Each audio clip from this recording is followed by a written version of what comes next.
What is going on, YouTube people? Today, even more Prismatic Evolution talk, and that is because there is more coming. Over on Poke Beach today, they let the cat out of the bag on a Prismatic Evolution Super Premium collection that will be coming in May. 15 booster packs and a Eevee promo, and it sounds like some sort of playmat. They hypothesized that it could be this here, just based off of what the Japanese release was. So we will see what that ends up being. But a 15 pack collection box, so this will probably be something similar to like a Sea and Sky box or a Blooming Waters box. Some big, huge thing that will take up a ton of space, be terrible to store, and I do look forward to the ability to post YouTube Shorts and Instagram Reels of people fighting in retail for these, like the Blooming Waters 151 Costco drops. I don't know, nobody knows if this was what they were alluding to when they said, we're going to fire up the printers even more. There's been speculation on what they're actually going to reprint with all that. Maybe they still had time to be able to print more of these than they initially thought. 15 packs is a pretty good chunk of packs in a individual collection. This will be super popular. These are going to be very expensive on the secondary market. Now, I should preface that there's a long time between now and May 16th. A lot can happen. That's basically 4 months from now. I'm sorry, 3 months from now. So who knows what the prismatic market looks like and how many more inventory dumps we get between now and then, whether that's ETBs, booster bundles, surprise boxes, and everything else in between. And who knows what else they have up their sleeve. Do we get another wave of PC ETBs? But as of right now, the market has really, it's stabilized on Prismatic Evolutions. It's slightly creeping down, but it's basically seemed to found its level at $100 in ETB. We will see as inventory dries up, as we discussed in recent videos, if prices go back to the moon or not.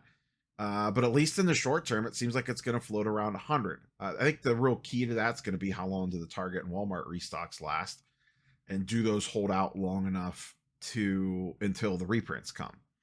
I think the one thing that we could all have learned from this is it does seem like there was all the, oh my god, this is short printed, when really I think it was printed the same as everything else. I think it just got distributed differently.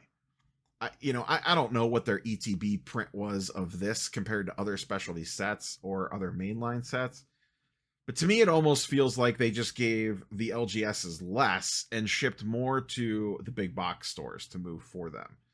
I don't know if that's by design. I mean, it has to be by design. I don't know if it feels like it is a coordinated effort to get people more accepting of MSRP. If they short the LGSs, who notoriously in previous products would sell under MSRP because that's where demand would fall, if suddenly you short all the LGSs and rip and ship distributors and online distros and stuff like that, now they don't have as much product. They start causing some FOMO. And if you send everything to big box is going to charge MSRP. And if that's the only place you could find it, people are going to gobble it up.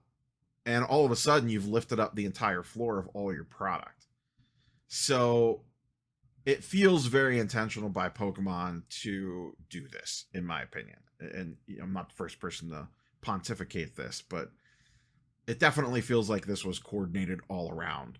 And maybe it was a little short printed, but it still feels like the way that they allocated this product, this was all by design, and the way that they trickle out the releases over time and not dump it all at once keeps that FOMO high on any individual set.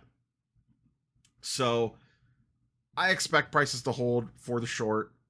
Long term, I get it. In yesterday's video on the Nobody Wants Me with the little, the ETB box, a lot of people in the comment section were saying, it's a bad rip experience, and that's probably leading to the lack of demand. You throw down a couple $100, grab a couple ETBs, and you open it and you get punched in the face, how many times are you going to go back to that well?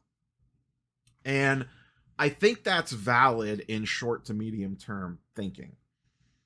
I don't, if you tell me 3 years from now, this is $100 ETB, once it's out of print, I would be shocked. I do think it will be a very expensive ETB, whether, take ETB out, it's an expensive pack. This will be in a very expensive pack of cards, and you can filter that out to all the different product lines.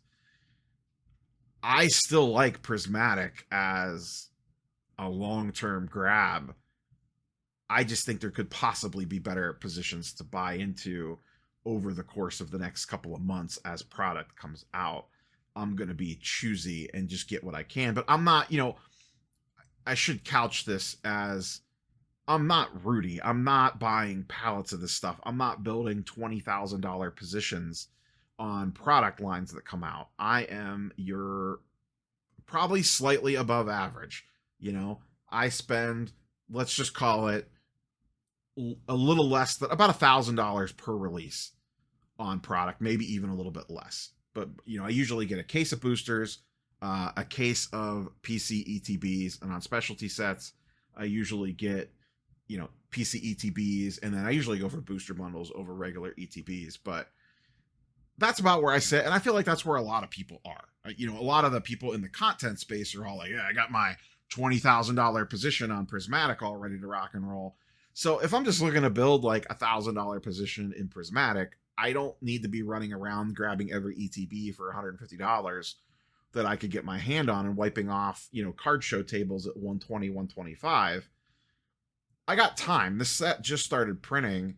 I don't have to have all ETBs for this. I get it. It's going to be a hot set. I'll adjust. I'll grab what I can. If that's poster collections, if that's booster bundles, whatever it is, I'm fine with that if I'm paying, MSRP to under double MSRP. If I walked into a show and they had ETBs for $70 to $80, I would be a buyer. 100 just doesn't feel quite right for me yet. And maybe I end up being wrong on that. And if I am, it's okay. Because guess what? More sets are going to keep coming out. It'll be okay. There's going to be more product to buy. If anything else, it just frees me up for more money to chase Journey Together or Team Rocket or, some future thing now. But as I've stated in a lot of the past videos, I'm going to be very cautious and very patient in this very hot market that we are currently in, and try not to burn myself. And like I said, if that costs me, then it costs me. So is what it is. But wanted to make you all aware this was coming out. Go set the tent up outside your retail stores now, because you're going to need it to probably actually play MSRP for one of these, or get ready to fight the bots on the online purchases. So that's all I got. Catch you boys and girls on the next one. Peace.